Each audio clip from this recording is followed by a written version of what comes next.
Chapter 31. The Lord said to Moses, Take vengeance on the Midianites for the Israelites. After that, you will be gathered to your people. So Moses said to the people, Arm some of your men to go to war against the Midianites, and to carry out the Lord's vengeance on them. Send into battle 1,000 men from each of the tribes of Israel. So 12,000 men, armed for battle, 1,000 from each tribe, were supplied from the clans of Israel. Moses sent them into battle, 1,000 from each tribe, along with Phinehas, son of Eleazar the priest, who took with him articles from the sanctuary and the trumpets for signaling. They fought against Midian as the Lord commanded Moses, and killed every man. Among their victims were Evi, Rechem, Zur, Hur, and Reba, the 5 kings of Midian. They also killed Balaam, son of Beor, with the sword. The Israelites captured the Midianite women and children, and took all the Midianite herds, flocks, and goods as plunder. They burned all the towns where the Midianites had settled, as well as all their camps. They took all the plunder and spoils, including the people and animals, and brought the captive spoils and plunder to Moses and Eleazar the priest, and the Israelite assembly at their camp on the plains of Moab, by the Jordan across from Jericho. Moses, Eleazar the priest, and all the leaders of the community went to meet them outside the camp. Moses was angry with the officers of the army, the commanders of thousands and commanders of hundreds, who returned from the battle. Have you allowed all the women to live? He asked them. They were the ones who followed Balaam's advice, and were the means of turning the Israelites away from the Lord in what happened at Peor, so that a plague struck the Lord's people. Now kill all the boys, and kill every woman who has slept with a man, but save for yourselves every girl who has never slept with a man. All of you who have killed anyone or touched anyone who was killed must stay outside the camp 7 days. On the 3rd and 7th days, you must purify yourselves and your captives. Purify every garment as well as everything made of leather, goat hair, or wood. Then Eleazar the priest said to the soldiers who had gone into battle, This is the requirement of the law that the Lord gave Moses. Gold, silver, bronze, iron, tin, lead, and anything else that can withstand fire must be put through the fire, and then it will be clean. But it must also be purified with the water of cleansing, and whatever cannot withstand fire must be put through that water. On the 7th day wash your clothes, and you will be clean. Then you may come into the camp. The Lord said to Moses, You and Eleazar the priest and the family heads of the community are to count all the people and animals that were captured. Divide the spoils between the soldiers who took part in the battle and the rest of the community. From the soldiers who fought in the battle, set apart as tribute for the Lord 1 out of every 500, whether persons, cattle, donkeys, sheep, or goats. Take this tribute from their half share and give it to Eleazar the priest as the Lord's part. From the Israelites' half, select 1 out of every 50, whether persons, cattle, donkeys, sheep, goats, or other animals. Give them to the Levites, who are responsible for the care of the Lord's tabernacle. So Moses and Eleazar the priest did as the Lord commanded Moses. The plunder remaining from the spoils that the soldiers took was 675,000 sheep, 72,000 cattle, 61,000 donkeys, and 32,000 women who had never slept with a man. The half share of those who fought in the battle was 337,500 sheep, of which the tribute for the Lord was 675, 36,000 cattle, of which the tribute for the Lord was 72, 30,500 donkeys, of which the tribute for the Lord was 61, 16,000 people, of which the tribute for the Lord was 32. Moses gave the tribute to Eleazar the priest as the Lord's part, as the Lord commanded Moses. The half belonging to the Israelites, which Moses set apart from that of the fighting men, the community's half, was 337,500 sheep, 36,000 cattle, 30,500 donkeys, and 16,000 people. From the Israelites' half, Moses selected 1 out of every 50 persons and animals, as the Lord commanded him, and gave them to the Levites, who were responsible for the care of the Lord's tabernacle. Then the officers who were over the units of the army, the commanders of thousands and commanders of hundreds, went to Moses and said to him, Your servants have counted the soldiers under our command, and not one is missing. So we have brought as an offering to the Lord the gold articles each of us acquired: armlets, bracelets, signet rings, earrings, and necklaces, to make atonement for ourselves before the Lord." Moses and Eleazar the priest accepted from them the gold, all the crafted articles.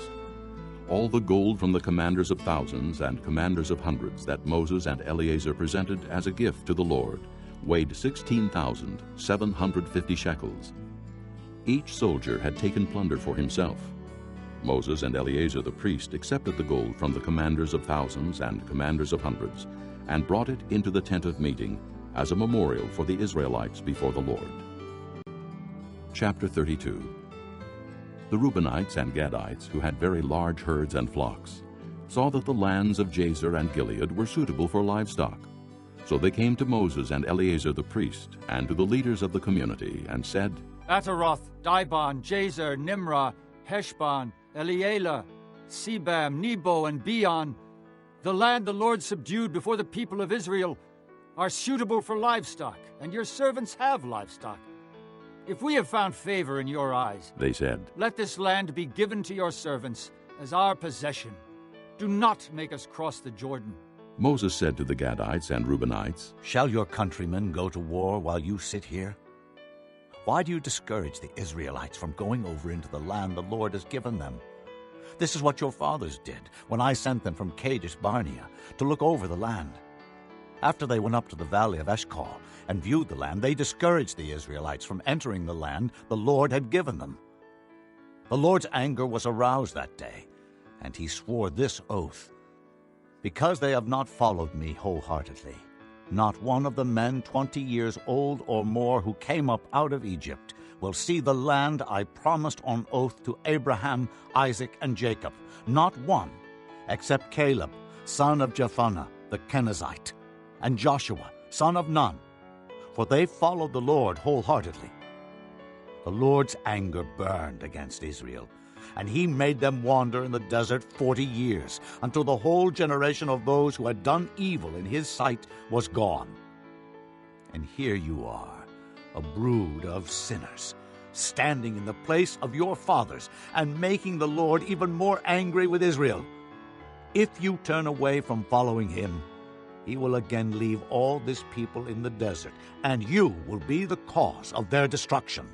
Then they came up to him and said, We would like to build pens here for our livestock and cities for our women and children.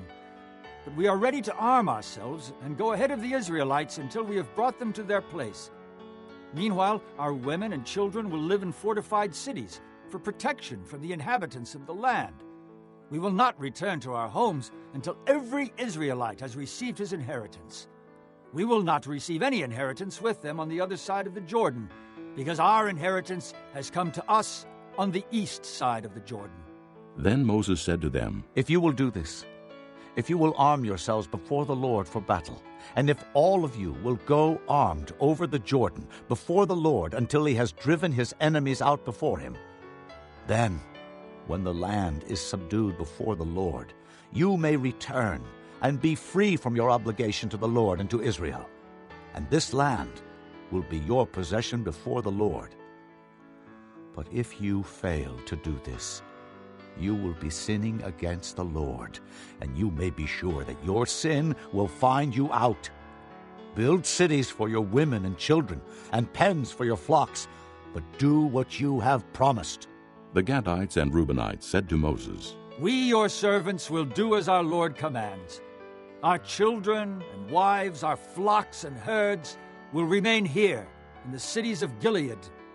But your servants, every man armed for battle, will cross over to fight before the Lord, just as our Lord says.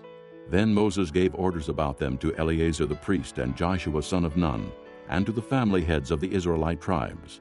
He said to them, If the Gadites and Reubenites, every man armed for battle, cross over the Jordan with you before the Lord, then when the land is subdued before you, give them the land of Gilead as their possession. But if they do not cross over with you armed, they must accept their possession with you in Canaan. The Gadites and Reubenites answered, Your servants will do what the Lord has said. We will cross over before the Lord into Canaan armed. but the property we inherit will be on this side of the Jordan." Then Moses gave to the Gadites, the Reubenites, and the half-tribe of Manasseh, son of Joseph, the kingdom of Sihon, king of the Amorites, and the kingdom of Og, king of Bashan, the whole land with its cities and the territory around them. The Gadites built up Dibon, Ataroth, Aror, Atroth-Shophan, Jazer, Jogbehah, Beth-Nimrah, and Beth-Haran as fortified cities, and built pens for their flocks. And the Reubenites rebuilt Heshbon, Elealeh, and Kiriathaim, as well as Nebo and Baal-Meon. These names were changed, and Sibmah. They gave names to the cities they rebuilt. The descendants of Machir, son of Manasseh, went to Gilead, captured it, and drove out the Amorites who were there. So Moses gave Gilead to the Machirites, the descendants of Manasseh, and they settled there. Jair, a descendant of Manasseh, captured their settlements, and called them Havoth-Jair. And Noba captured Kenath and its surrounding settlements, and called it Noba after himself. Chapter 33. Here are the stages in the journey of the Israelites when they came out of Egypt by divisions under the leadership of Moses and Aaron. At the Lord's command, Moses recorded the stages in their journey. This is their journey by stages. The Israelites set out from Ramesses on the 15th day of the first month, the day after the Passover. They marched out boldly in full view of all the Egyptians who were burying all their firstborn, whom the Lord had struck down among them, for the Lord had brought judgment on their gods. The Israelites left Ramesses and camped at Succoth. They left Succoth and camped at Etham on the edge of the desert. They left Etham, turned back to Pi-hahiroth to the east of Baal-Zephon, and camped near Migdol. They left Pi-hahiroth and passed through the sea into the desert, and when they had traveled for 3 days in the desert of Etham, they camped at Merah. They left Merah and went to Elim, where there were 12 springs and 70 palm trees, and they camped there. They left Elim and camped by the Red Sea. They left the Red Sea and camped in the desert of Sin. They left the desert of Sin and camped at Dophkah. They left Dophkah and camped at Alush. They left Alush and camped at Rephidim, where there was no water for the people to drink. They left Rephidim and camped in the desert of Sinai. They left the desert of Sinai and camped at Kibroth-Hattaavah. They left Kibroth-Hattaavah and camped at Hazeroth. They left Hazeroth and camped at Rithmah. They left Rithmah and camped at Rimmon-Perez. They left Rimmon-Perez and camped at Libnah. They left Libnah and camped at Rissah. They left Rissah and camped at Kehalatha. They left Kehalatha and camped at Mount Shepher. They left Mount Shepher and camped at Harada. They left Harada and camped at Makheloth. They left Makheloth and camped at Tahath. They left Tahath and camped at Terah. They left Terah and camped at Mithkah. They left Mithkah and camped at Hashmonah. They left Hashmonah and camped at Moseroth. They left Moseroth and camped at Beni-Jaakon. They left Beni-Jaakon and camped at Hor-Haggidgad. They left Hor-Haggidgad and camped at Jotbathah. They left Jotbathah and camped at Abronah. They left Abronah and camped at Ezion-Geber. They left Ezion-Geber and camped at Kadesh in the desert of Zin. They left Kadesh and camped at Mount Hor on the border of Edom. At the Lord's command, Aaron the priest went up Mount Hor, where he died on the first day of the 5th month of the 40th year after the Israelites came out of Egypt. Aaron was 123 years old when he died on Mount Hor. The Canaanite king of Arad, who lived in the Negev of Canaan, heard that the Israelites were coming. They left Mount Hor and camped at Zalmonah. They left Zalmonah and camped at Punon. They left Punon and camped at Oboth. They left Oboth and camped at Aya-Abarim on the border of Moab. They left Ayim and camped at Dibon-Gad. They left Dibon-Gad and camped at Almon-Diblathaim. They left Almon-Diblathaim and camped in the mountains of Abarim near Nebo. They left the mountains of Abarim and camped on the plains of Moab by the Jordan across from Jericho. There on the plains of Moab they camped along the Jordan from Beth-Jeshimoth to Abel-Shittim. On the plains of Moab by the Jordan across from Jericho, the Lord said to Moses, "Speak to the Israelites and say to them, When you cross the Jordan into Canaan, drive out all the inhabitants of the land before you. Destroy all their carved images and their cast idols, and demolish all their high places. Take possession of the land and settle in it, for I have given you the land to possess. Distribute the land by lot, according to your clans. To a larger group give a larger inheritance, and to a smaller group a smaller one. Whatever falls to them by lot will be theirs. Distribute it according to your ancestral tribes. But if you do not drive out the inhabitants of the land, those you allow to remain will become barbs in your eyes and thorns in your sides. They will give you trouble in the land where you will live. And then I will do to you what I plan to do to them.